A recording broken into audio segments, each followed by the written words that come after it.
Hello मित्रों, आज આપણે એક વાર્તા કહીશું રાજા અને પોપટની।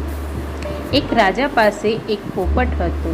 એ પોપટ રાજા સાથે વાતો કરતો હતો, એટલે રાજાને તે પોપટ ખૂબ જ વહાલો હતો। એક દિવસ પોપટે પોતાના માતા પિતાને મળવા જવાની ઈચ્છા રાજા સામે વ્યક્ત કરી। રાજાએ પોપટને રજા આપી। પોપટ તેના મમ્મી પપ્પા પાસે થોડા દિવસ રોકાયો, પછી રાજા પાસે પાછો આવવા નીકળ્યો। રસ્તામાં તેણે એક ફળ જોયું, જેને ખાવાથી વ્યક્તિ કાયમ યુવાન રહે છે। પોપટને નવાઈ લાગી। તેને રાજા માટે આ ફળ એક ભેટ સ્વરૂપે લઈને ઉડવા લાગ્યો। પોપટ ઉડતા ઉડતા થાકી ગયો અને રાત પડી ગઈ। ત્યારે તે એક ઝાડ પર આરામ કરવા રોકાઈ ગયો। વળી ઉપર ફળ મૂકીને થાકેલો પોપટ સૂઈ ગયો।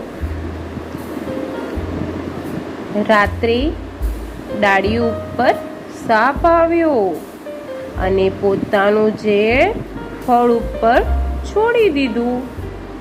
સવાર થઈ ત્યારે પોપટ તેને લઈને રાજા પાસે પહોંચ્યો।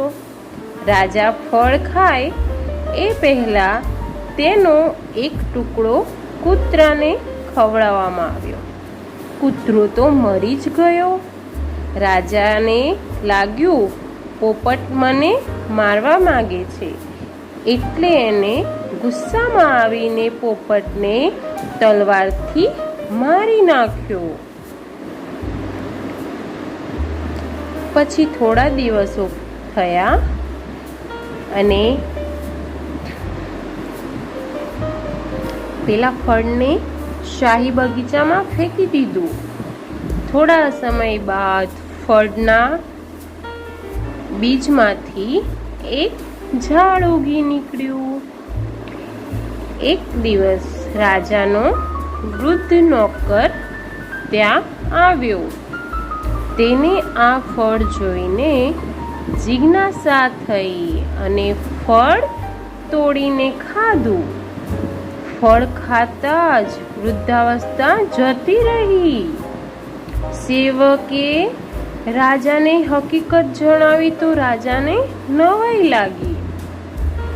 તેને પોતાની ભૂલ સમજાઈ ગઈ અને એક વિશ્વાસુ પોપટને સમજ્યા વગર મારી નાખવા બદલ તેને ખૂબ જ પસ્તાવો થવા લાગ્યો। તો મિત્રો, આ વાર્તા પરથી તમને શું જાણવા મળ્યું કે વિચાર્યા વગરનું અને જોયા વગરનું કાર્ય કરવા જોઈએ નહીં। ધન્યવાદ।